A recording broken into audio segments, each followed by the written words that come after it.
নমস্কার বন্ধুরা, বর্ষার রান্নাঘরে সকলকে স্বাগত। আজকের রেসিপি পটল ও চিংড়ি মাছের ভর্তা। পটল ও চিংড়ি মাছের ভর্তা করার জন্য এখানে পটল নিয়ে নিয়েছি। পটলগুলো ছুরির সাহায্যে ভালো করে চেঁচে নেব। চাঁচা হয়ে গেলে সামনে ও পেছন দিকে মুখগুলো একটু একটু করে বাদ দিয়ে দেব। এইভাবে সব পটলগুলো চেঁচে নেব। একটা পটলকে 4 টুকরো করে নেব।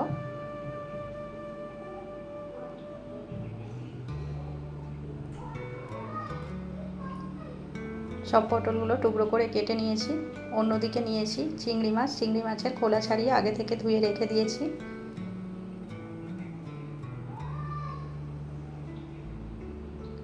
পটলগুলো ভালো করে জলে ধুয়ে নেব।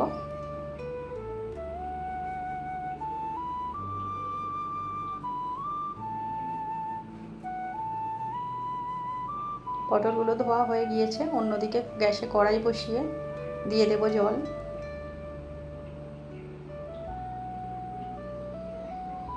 জলের মধ্যে দিয়ে দিয়েছি লবণ। কেটে রাখা পটলগুলো জলের মধ্যে তুলে দেব।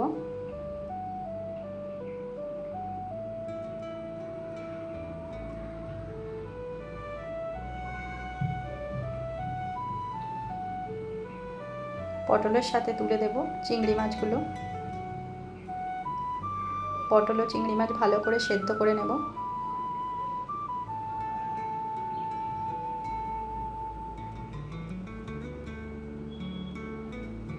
পটলগুলো সেদ্ধ করার আগে চিংড়ি মাছগুলো তুলে নেব।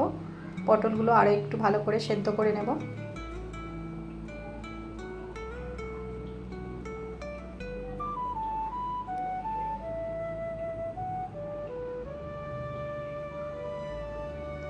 পটলগুলো ভালোভাবে সেদ্ধ হয়ে গিয়েছে। একটা পাত্রে তুলে নেব।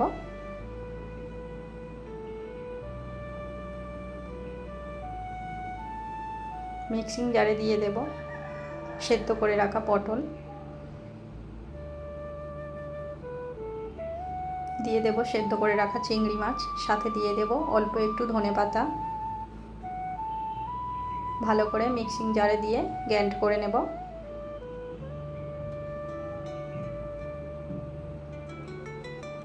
গ্যাসে কড়াই বসিয়ে দিয়ে দেব সর্ষের তেল। তেলটা ভালো করে গরম হয়ে গেলে দিয়ে দেব কুচিয়ে রাখা পেঁয়াজ।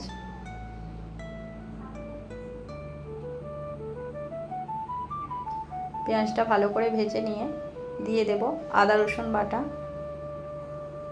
আর দিয়ে দেব কেটে রাখা কাঁচা লঙ্কা। সব কিছু একসঙ্গে ভালো করে ভেজে নেব।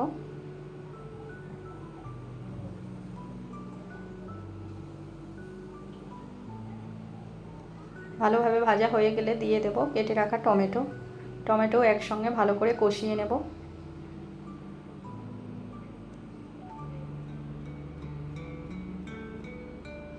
দিয়ে দিয়েছি স্বাদ মতো লবণ।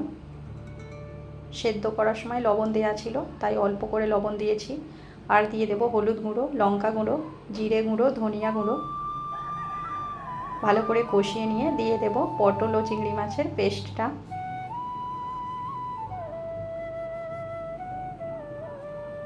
দিয়ে দিয়েছি অল্প একটু চিনি।